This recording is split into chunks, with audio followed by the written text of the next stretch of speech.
Today is all about water. It's one of the most abundant resources we have in our homes, and I'm going to show you 3 fun, simple projects that we're going to do to elevate your next gathering or just to make your everyday a little bit more special.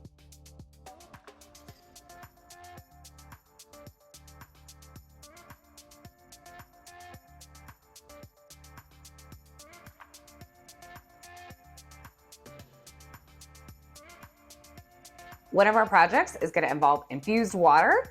We're going to talk about a stovetop simmer pot and how to make really cool looking ice cubes for your next mocktail. Let's talk about infused water. It's essentially taking some fresh elements and putting them in water. But I've got some tips for you that'll make this easy for you to incorporate into your everyday or amp up your next gathering.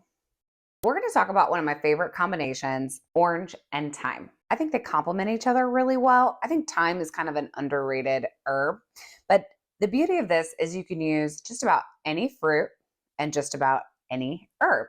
Herbs that usually work better are ones that are a little bit more inherently aromatic, like parsley.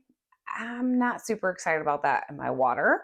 However, cilantro could be fun with some lime. If you've ever had like a fancy margarita or margarita mocktail at some restaurants, they will garnish with a little bit of cilantro. Cilantro is strong, I would be careful. The main herbs that I like to use for infused water are thyme, rosemary, and basil. Those are my favorites. And then I've got a beautiful orange here. You could also use some fruit that's maybe hasn't been living its best life. That's a little bit more on its way out. Just wash it properly and smell it to make sure that it's not moldy. The citrus smells great. So one of my favorite ways to kind of wake up the oils that are naturally occurring in citrus is to give it a nice little roll out on your counter. Kind of starts to break those cell walls. The citrus oils a lot of times are, I think, a little bit sweeter smelling or a little bit more complex smelling than the flesh of the inside of the orange. And that's another point I want to make here is that we're not trying to make orange juice. If you do that, your water is going to it's going to be trying to be something it's not. You're going to be like, this is some watered down orange juice. I'm not into that. So really what we're trying to do is get the essence of the fruit or the essence of the herb as just kind of a nice little subtle back note. I meet people all the time that are like, I hate water. Can't do it. I know I need to do it. I know I need to drink more. This is a really great way to kind of maybe get some more water into your everyday. If you're entertaining, this is a nice way to not have to A, buy the bottled water, B, drink water out of plastic, which can leak microplastics, and C, then you don't have to worry about like those bottles in your trash can, right? So you could make up a jug like this, keep it in your fridge. If you are having company, you can chop up your ingredients, put them in your jug, refrigerate it, you're good to go. I've even overnight, I like to put my fruit in and I'll put my ice in. So the last thing I have to do when company is coming over is add water. That ice in a large volume without water in it will last a really long time. I also like to keep the plant material at the bottom, put the ice on the top, so that it kind of stays down in the pitcher. So a couple tricks when I'm cutting my citrus, I'm going to score it. That helps release the oils in addition to the rolling it. And then again, I'm not going to try to juice this orange because you might have like that hint of sweetness and it's just going to be kind of weird. It's going to be like a, leftover ice in your cup after you get a soft drink at a restaurant or whatever. So really, I just can cut this in like 4 pieces. So this is obviously slowed down, right? Because we're here hanging out. But these are things you can do in minutes at your house. Or if you're doing food prep, you're having company over, chop your orange up, put it in a bag or put it in a piece of Tupperware. When we're dealing with fresh herbs, we like to give them a good whack. That helps wake up the oils that are naturally occurring in them. And we're going to throw that in. And then if you're looking for a little bit of an extra punch, you want to have a flavor that you don't have on hand for the produce. This is lemon essential oil, which can help aid in hydration and detoxification. So I'm going to very strong in water. So be careful how much you put in. And this giant pitcher here of lemon, I'm only going to do like 2 drops. and that would probably be enough. And it just provides a really nice back note to it. This is totally optional. If you are going to put essential oils in your food, make sure they have a supplement label so that you know that they're safe for ingestion. That's why I use doTERRA brand, because they're one of the few companies out there that I know that their products are tested well enough that I will trust to put in my foods and things that I'm consuming. So you can also do like a mini version of this. You could, I like to, during the summer, especially, like I have extra herbs on hand.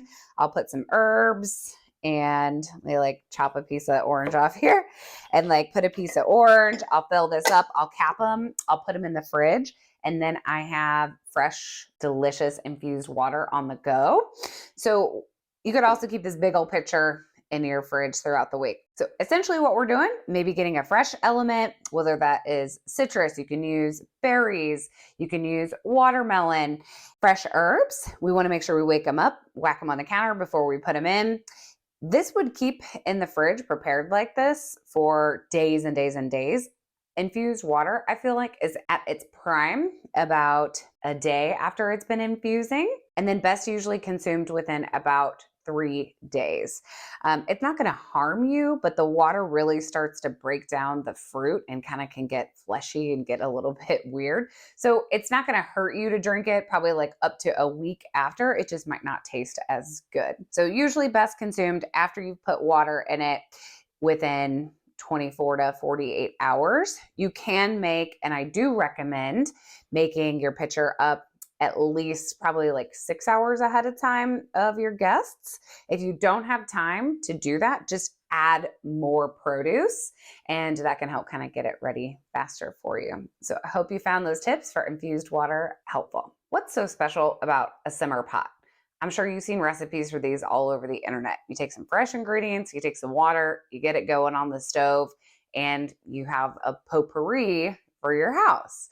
Well, if you think about it, we have an entire industry sector built on smells and scents and candles. There's entire aisles at the grocery store and at the Target or Walmart or whatever. And that's because people love things to smell good. It makes us happy. And that's because our sense of smell is tied very closely to the emotional center in our brain. And it's one of the quickest ways to change our mood. Now, if you're dealing with things in your home like candles, plugins, those kind of things typically have harmful fragrances. And I know everyone probably has heard this before, right? But we're still using them. There's still aisles full at the grocery store of scented things. So I think we have to make natural things easier in our home to make it a thing that we're willing to integrate and kind of maybe change up our routine if we know that some of those toxic chemicals are lurking in kind of our everyday household products. We've got to make it easy to make switches. So that's why I love fun things like a simmer pot. It also is a little bit of like a form of art, right? We're playing with some natural materials here. We're going to put it in a pot. It's going to look beautiful. And that's really good for our brains to kind of have a break from our screens and the must-dos and the have-to-dos. So there's definitely multiple benefits that we have going on with our simmer pot. So I'm going to go over some of my favorite ingredients to use in a simmer pot and how to put it together. And it's that easy. So what I have here is a collection of, it really is kind of a collection of some things that are maybe a little bit past their prime or just things that I really like. So this is an apple. I forgot about it, left it out in our extra fridge in our barn. And normally this would be a thing that gets thrown away or composted, but we're going to use it for our simmer pot. So it's a great opportunity to use produce that's past its prime. I also have some citrus here. Citrus has such a big impact on our mood. It makes us feel bright and it's fresh and is a really good like positive mood booster. I've also got some dried spices. I've got some cinnamon. You can use nutmeg, you can use star anise, and if you used them for other recipes, hold on to them. Hold on to your citrus peels, hold on to your apple cores, throw them in a bag in the freezer, kind of like you might if you're going to save veggie scraps for making stock, and you can use them for your simmer pots. I've got some fresh herbs here. Again, like these are prime. These are premium fresh herbs. I got them for cooking. But if you have some scraggly looking herbs in your yard or your garden, especially kind of later into the winter months, some of that stuff is still kind of alive. It's still going to have smell in it.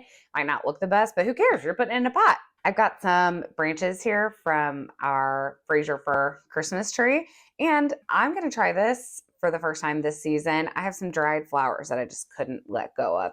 Now, if your flower is not super scented to begin with, it's not going to smell super strong in your pot. So just think about that. Things that have a little bit more scent in the initial part of their life. So like roses or lilies or things like that, those would probably be good things. And then if you get your simmer pot going and it's just not quite kicking the way you want it to, don't throw it out. Add some essential oils. We can still get the aromatic benefits of essential oils in something like a simmer pot just as well as we could in our diffuser or using them topically on our skin. So this is actually kind of a fun thing that you could do if you have littles in your house and you want to maybe start teaching them some knife skills. This is a great opportunity to get them to maybe practice some things that don't have to be super pretty. I have found that the apples create a really bright, fresh scent. Apple is definitely one of those candles or one of those like scents from the store that I can't even touch because it's synthetically created. And I've always been sensitive to smells. Like if I go in the perfume section of the department store, I get a headache. I get like cold and clammy. So what I have here is our cute little crock pot. And the reason I chose this crock pot is if you do a simmer pot on the stove, it's going to require that you continue to add water. Water is going to evaporate less fast in like a cute little crock pot like this. So really you just kind of throw your ingredients in. I'll throw, I think I'm going to wait on the cinnamon stick. I'm really excited to try the Christmas tree. Lighter things I would recommend putting at the bottom actually of your crock pot, like herby things, so that they get weighed down, so that they stay down. With citrus, you can score the outside to kind of wake up those oils and also roll your citrus. That kind of breaks up those cell walls in that plant and allows the oils to come to the top. So citrus really has 2 points of smell. It kind of has the outside, which is like what essential oil with citrus comes from, is the peel. And then the inside is going to be a little bit brighter with that acidic, lemony, sharp smell. So I kind of like to get both things going on. So I've got that in my simmer pot. Now, a little guy like this that doesn't have an adjustable dial, I went ahead and heated my water on the stove in my kettle because it could take a long time to come up to temperature. And that heat is really what is going to make your stuff smell good, is that heat working on those cell walls of those plants. So I'm gonna fill it up because I don't want to have to mess with it throughout the day. And I'm gonna go ahead and give it a quick smell. Already I can smell the lemon. I feel like the apple's working a little bit too. And it's fun. You can kind of start to, it's like bubbling a little bit as the water kind of gets in the different parts of the plant.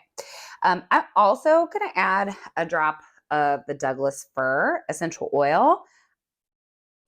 A lot of your woodsy smells are great for cleansing and detoxing. And I was just around a bunch of people this weekend, so I want to do a little extra duty there. Put the lid on. We put it in our little pot, plug it in, and it's good to go. If you do a simmer pot on the stove, I think things like the cinnamon bark can kind of leave like a little bit of a rim in your pan. So this might be, maybe have a designated simmer pot pan that you can be willing to kind of throw out the window or throw in the trash can when you're done. It's a good reason to use maybe that pot that you've been thinking about getting rid of for a long time, turn that into your simmer pot. So if you're going to use it in a pot on the stovetop, you're going to need to add water probably every half an hour, even if you have it on a super low simmer. And then when you're done with the ingredients for the day, you can store them in the fridge. You don't want to leave them out because bacteria will start to form on those plant materials and kind of the warm environments that our home are. On a stovetop, make sure the fruit is covered. Add a little bit more. Maybe you won't have to add water as often, but you definitely want to be checking it. And those are my tips for a simmer pot. What's so special about an ice cube? Could be nothing, could be everything. I have a couple styles of ice cubes that we're going to go over. These just take a few minutes to come together. If you're a person that is looking to up your mocktail game, find other ways to make your mocktails a little bit more special, or you're having company over and you want to do a little bit to impress, this is a super easy thing to do that just takes minutes. So I have a couple of different styles here and I'll show you what I picked.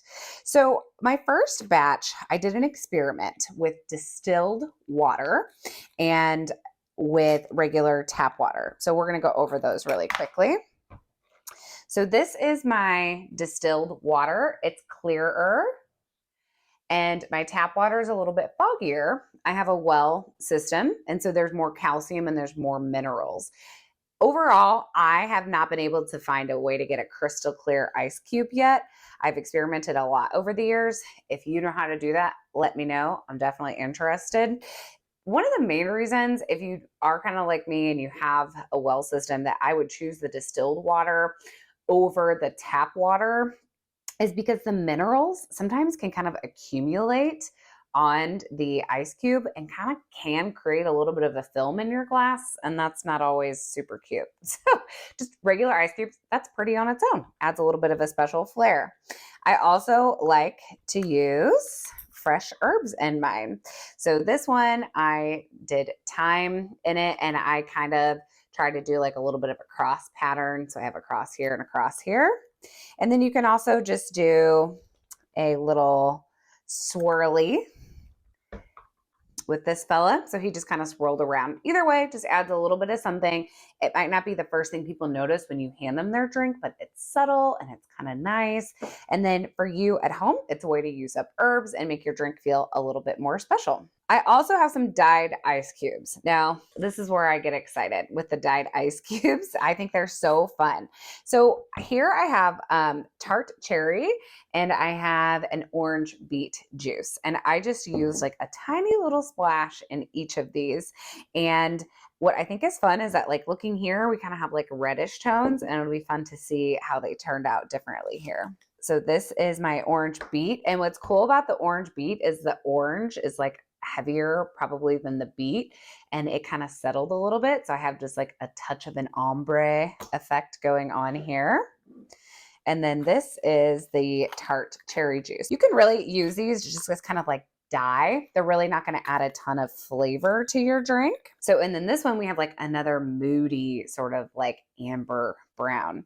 I've also in the past boiled some blueberries and strained that water off and made like bluish grayish. I called them like storm cloud ice cubes. You can use whatever natural juices that you have on hand. I've used elderberry syrup before to kind of create like a smoky color also. So what is fun about these is they just really add like charm and character to your drink, whatever you're making, and just kind of elevate it a little bit. You can see how bright that is. It's fun. And I think as adults, we all need more play. And what I think is kind of interesting about if a mocktail is pretty, I have found that people enjoy it a little bit more. And that's a way to kind of create more interest without adding like a bunch of sugary things or having to have a million garnishes. So even at home, just like on a weeknight, I might put one of these pretty ice cubes in my tray. I might take some fresh herbs, whack them to wake them up for an aromatic effect. They're not going to heavily flavor my drink, but I think thyme smells wonderful. I might take just a little bit of fresh citrus, and again, kind of a little bit for aromatic effect. I have already like woken up the orange peel by rolling it and cutting it a little bit. I'm just going to give a little bit of fresh squeeze of an orange in there, and some sparkling water or club soda. And look at how spectacular that is. So even if you have like flavored sparkling waters, like Waterloo's a brand I like, their drinks are all pretty clear. And then it's doing a really fun thing here at the top. The citrus, the orange is kind of hanging out, and it's just created this really pretty blush color. So let's give it a taste. Yeah, there's a hint of orange. We have the aromatic effect from the thyme. You don't have to have the thyme, right? Like that. That's pretty on its own. So this is just a way, I mean, I made these up before I went to bed last night. Took me minutes. And these things, they're silicone, they'll last a million years. Put them in the dishwasher, use whatever fruit juice you have on hand. And that's it. You have another way to elevate your mocktail for a weeknight or a party. I hope you found my watery tips useful. I think it's important that we take a moment to evaluate why these things are important and have an impact. In the case of our simmer pot, so many fragrances and smells and candles and different things that you buy off the shelf at the store are made with synthetic chemicals that your body was not designed to process. So, yeah, it might take a couple extra seconds to throw your old apple cores or your orange peels into a bag in the freezer for later. But what I think about are the long term effects of those other things on our health. In the case of our infused water, it keeps us from drinking out of plastic. It adds a little fresh element to our day and can help like set the tone or a mood for an event and can help you get a little bit more hydrated. And in the case of the ice cubes, there are so many things off the shelf that have added colors and that just again are our body is not designed to process. So we can find a way without adding like sugar or out adding a ton of ingredients to make some of our culinary or beverage experiences a little bit more fun. We're more likely to do these things and stick with them.